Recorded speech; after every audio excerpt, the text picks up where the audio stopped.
Hi everyone. I got a PM last night about some new comments made on an old video of mine, and the user made a couple of points that I just want to talk about, and it was just too much to fit in the little comment section. They brought up 3 points that I wish to reply to. One point was, they watch a lot of our videos and they see a lot of the pain, a lot of the anger, a lot of the frustration. They see it as a scar, a wound that won't heal. So that's one point. The second point was that you could stay in and not believe everything that they said. And then the third point is that, not all religions make mistakes, and all religions, have their own problems and stuff like that. Again, I'm paraphrasing, but the first point I want to address is the addressing the pain. Now, I can't speak for everybody. I can really only speak for myself on why I've chosen the path that I have and why I've chosen to address the pain head on. Is for me, this is healing, and it does heal.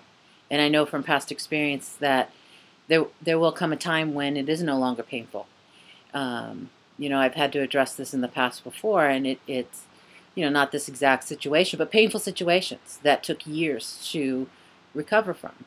But now they're just part of my past. They're, a chapter in my book of life, and I can think about them and talk about them, and there is no pain anymore that goes along with them. And I can use those experiences now to help other people. So I see this as part of the healing process, and yes, it can be painful, but we do get past it, and you can recover from this.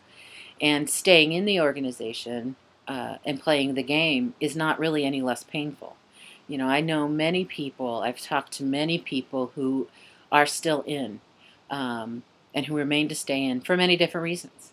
And they're going through their own pain as well. Many of them are healing even while remaining undercover.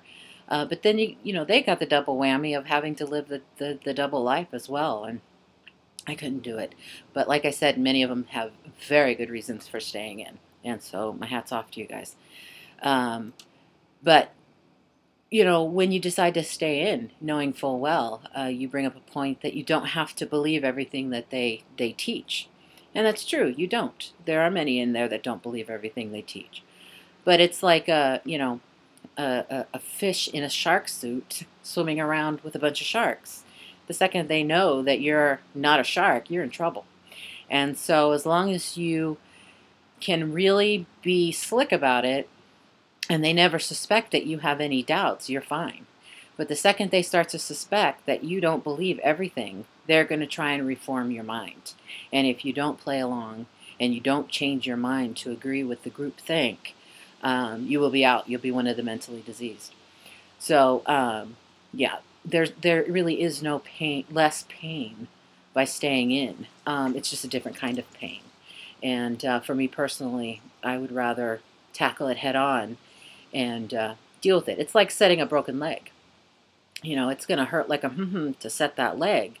But if you don't set it, you're going to have pain with it for the rest of your life. Or if you deal with the extreme pain for right now, it'll heal and, the pain will go away. And so that's where I am at personally. Yes, there's loss that goes with it, but, you can recover. And I know that from personal experience, from past experiences, that you can recover. And that's what I'm working towards now.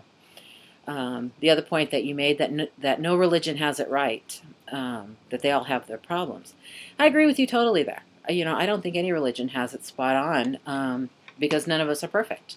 And that's not the issue in this case. The issue that I personally have with the Jehovah's Witnesses is the more I learn about mind control, this is not a religion. This is a mind control group. They're high control, and they are thought control, which goes back to you can play the game as long as they don't suspect that you don't think the group think.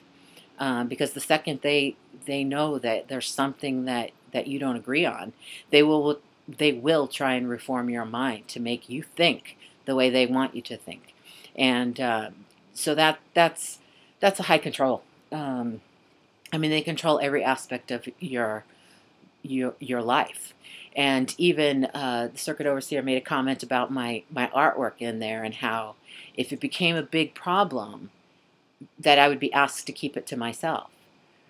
Well, this is my house. This is how they control every little aspect of everything. So it's my house, it's my artwork, but I would have to conform to the rest of the group in order to remain in good standing. And if you really think about it, they do control everything from how you dress, how you talk, how you, the kind of cars you drive. They don't specifically say this brand, but they do encourage you not to be showy. And how you have intimate relations with your spouses and stuff like that. I mean, it's really, really high control. So not all religions are high control. Now, learning about mind control, I do see that there's levels of mind control in many religions, and they vary in different levels of degree. And I am on the search. I'm definitely not ready to move to another religion, but I am looking. I know at some point, right now I still am a person of faith, and I don't foresee that going away anytime soon. So there will come a point when I will be ready to look for a religion. So I'm kind of, doing some looking now and being a fly on the wall in a lot of situations, and, just kind of hearing the way people, the apologists approach things and how they look at things. And, some are extremely dogmatic and some are very open to discussion. And I'm finding that with different religions as well. Some are very dogmatic, and they may not be as high control as the Jehovah's Witnesses, but there is a little level of control there. And I absolutely am not looking for that, I have to tell you. But I am finding, though, more and more that are very into the group Bible discussion, where they just get into the Bible. And it's very open for discussion and study and research and sharing of ideas and opinions, and even when they're different. And I think that's where I'm going to be leaning towards. So yeah, I don't think any religion has it right, but there are some that are telling you how to think, and there are some who are really trying to, guide you to your own relationship with God or Jesus or, whoever it is. But Randy Waters at freeminds.org gave me the best advice. He said to pray and ask God for a year timeout to recover from post-traumatic stress. And that was an extremely helpful a piece of advice, and I've done that. Now, that doesn't mean I don't still pray and that I'm not reading my Bible or anything like that. But by turning it over like that, it did take the pressure off of me and allow things to happen more organically. So I don't know where I'm going with that, and I'm not really ready to get into discussing my belief system or my views of the Bible in video, because I really don't know where I'm at that. I'm still trying to unlearn what was taught that was incorrect and trying to figure out what was correct, and I'm just sorting it all out. So anyway, I just wanted to comment on those replies. Like I said, it just wouldn't fit in the comments. And but yeah, we're all healing. We're all in pain, and we're just going about it in different ways. Staying in or coming out. It's just different kind of pain. But anyway, thanks for watching, and I'll talk to you later. Bye.